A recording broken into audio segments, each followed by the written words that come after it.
postdoctoral researcher in the laboratory of Jody Hay, and I'm going to be talking today about a software platform we designed with a really say the ramen. Thank you. There you go. I'm dyslexic. It's going to be impossible.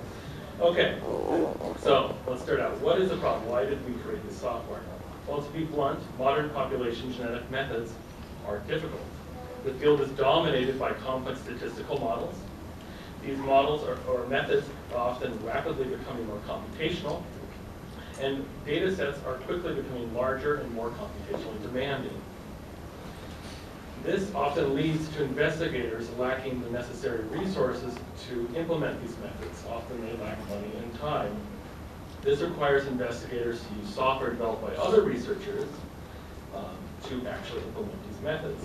Now, this is not a bad thing. It's quite a common practice among many professions, and in fact, this talk is me trying to convince you to use our software package. So it would be a bit silly to try to say otherwise. But using any software package, and probably even our own, is not without its own difficulties. Often, software may have bespoke or unusual file formats that require us as investigators to convert them, and that can sometimes be problematic. They may be difficult to use or open to misinterpretation. That is always, bad manuals is always difficult, and I'll try to make sure our manuals are as good as possible.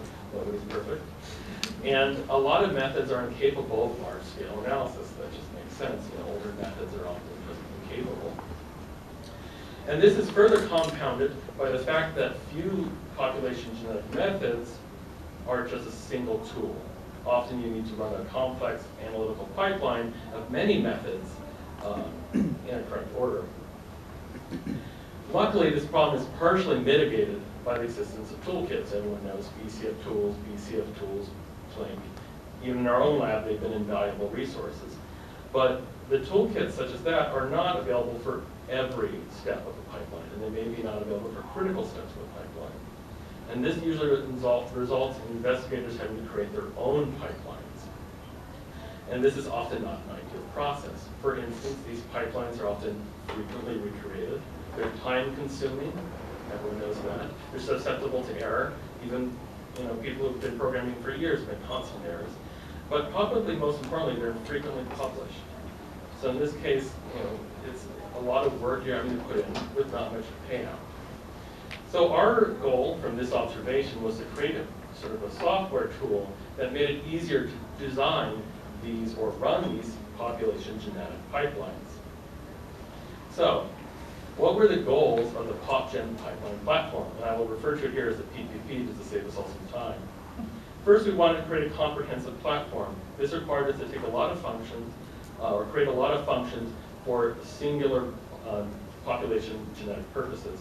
Some toolkits, for example, have many purposes built in, but we would make this more modular to make it so that you're not wasting so much time.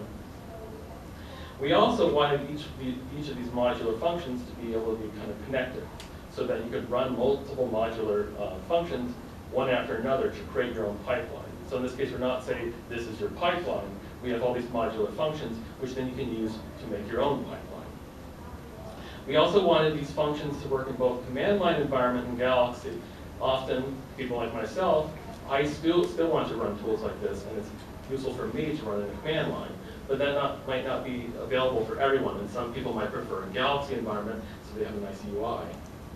We also wanted to create functions that were simple and standardized. This is kind of common sense, so that the design was consistent, and that the way these functions were used and actually worked was consistent as well. This also required us to have standard commands across all functions. So if you see a command for calling a file in one function, it will be the same in all other functions. We also wanted to create a rapid and reproducible platform. Now, a lot of this is written in Python, so as rapid as possible.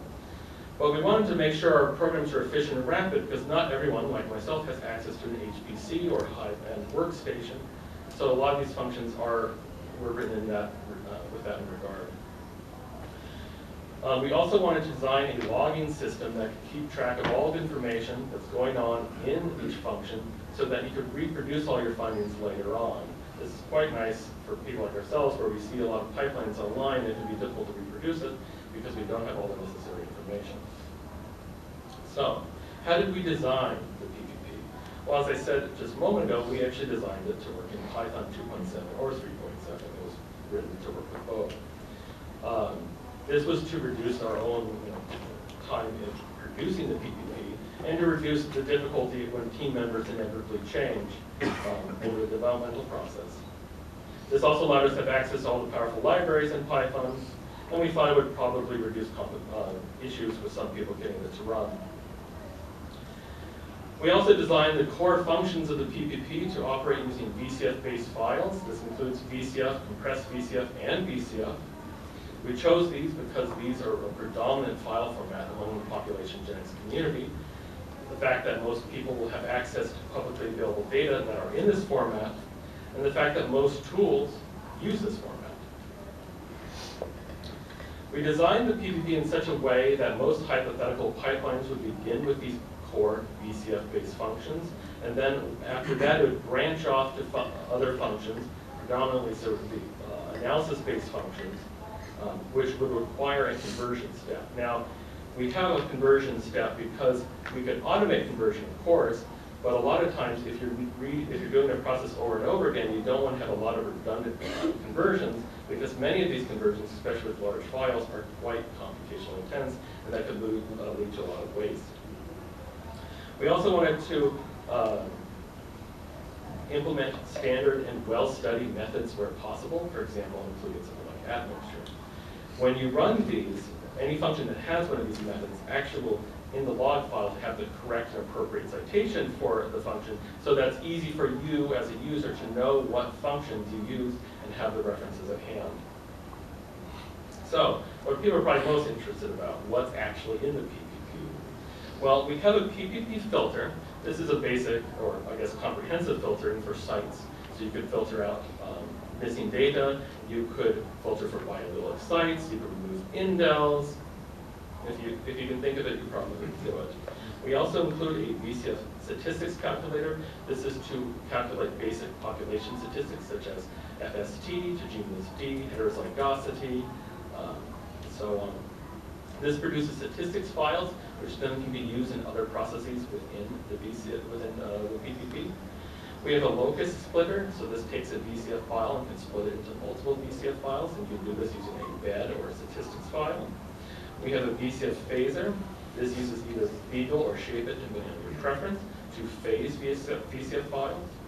And finally, we have a 4-gamete test function. And what this does is it works on a VCF to find subregions within your VCF that are compatible with the 4-gamete test, and then we'll produce VCF files of those compatible regions. The VCF, the PPP also includes bed and statistics file-based functions. This includes a stat sampler, so if you have, say, 1,000 windows of statistics, you could either sample them randomly or sample them for, say, uniform FST values. We have a bed modification suite, which allows you to modify or filter your bed files using bed tools. And we have a locus-based filter. So in this case, instead of just, say, filtering by site, you can filter a locus as a whole unit. This allows you to remove loci if they potentially have too little information for subsequent analyses, or say you want to remove locus if it has any missing data whatsoever. And then, of course, we have the analysis-based functions, which, as I said earlier, include a conversion function. In this case, we have two types of conversion functions. We have the conversion suite, which is your basic one-to-one conversion. So that would be, say, converting a VCF file to a Plink bed file or a Plink bed file, or, say, converting a VCF to an eigenstrat format. We also have more sophisticated converters, such as a VCF to IM formatter, which allows you to, say, convert multiple VCF files into a single IM-compatible file for, say, running IMA3. As for the functions within, or the analysis within PPP, in our initial release will include IMA3, admixture. You'll be able to compute admixture statistics, such as F3, F4, and the F4 ratio, and we'll have a number of LV statistics using Plink. Another thing we've included in the PPP is the model file format. This is a format based on JSON files. This allows users to store many populations within a single file. And then all you need to do is specify the model of interest to, in this case, automate population or individual selection. So in this case, if you're running FST, you just tell the model and it'll do everything appropriately. And this also limits operations to, say, the relevant individuals. Say you have a file with 100 individuals, but you only want to filter 10 within your model file. You specify that model, it'll filter only those 10 individuals. So for running the PPP on the command line, you simply need to call the relevant function and and the arguments associated with it, and then the PPP will automatically create the output files along with a log file that's here with all relevant information for recreating your actual run. And as I said earlier, the PPP is also going to be available on Galaxy.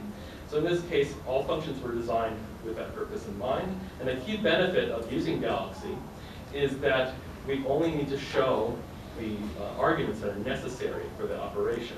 So say you're wanting to do to genus D, only things relevant to genus D will show up.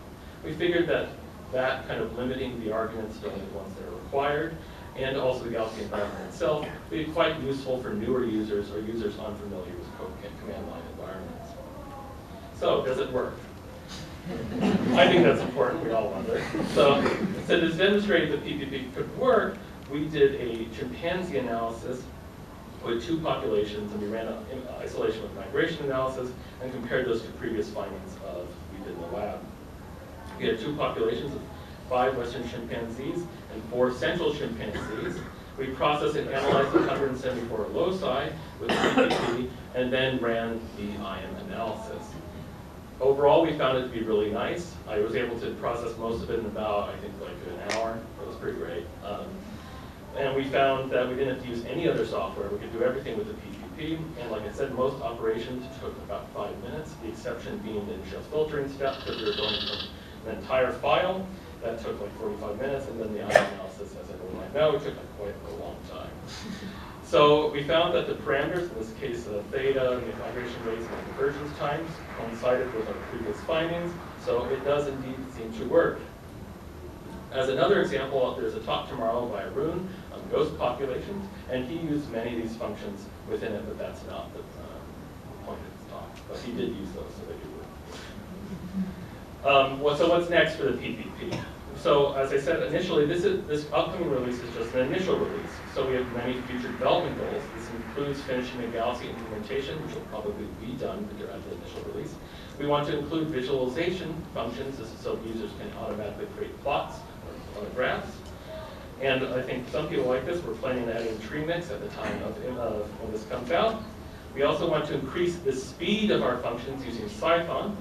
And we have this idea of potentially using Jupyter notebooks to run pipelines. It's really nice. And the nice thing we thought was that users could put them online, and then you could have your pipelines and share them online, and you could have details, so we can use them as tutorials as well. We're just kind of falling in love with Jupyter notebooks in our labs. They're really helpful. So, as all acknowledgements, I'd like to thank everyone who worked on this. It includes the PPP development team, which I cannot name all of them right now, but predominantly I'd like to thank Jody Hay and Arun.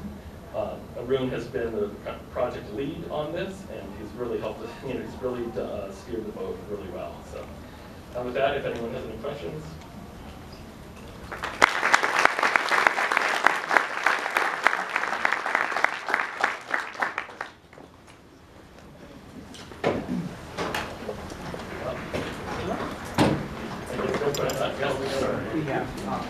So this is a super technical question. Yeah. I'm curious about your VCF part. Yes. Is it primarily based around VCF tools, or are you using a Python-based part for like VCF? We use both, depending on the needs. We use VCF tools and VCF Python libraries. Okay. Depending on the needs. If we need something to potentially do something very quick on the whole thing, we'll use something like VCF tools. Right. But a lot of times when we're just doing internal things with VCF, we're actually using a Python library. Awesome. I just wanted to point out, because I recently found out a new hack called SciVCF. Yeah. It's pretty much the same thing PyVCF does, but it's orders of magnitude faster. Well, that's good to know. Thank you. And I know you guys have just finished this, but if you could incorporate that feedback. Yeah, no, it's one of those things where, with any development process, things like new releases change things dramatically. Thank you. Thank you.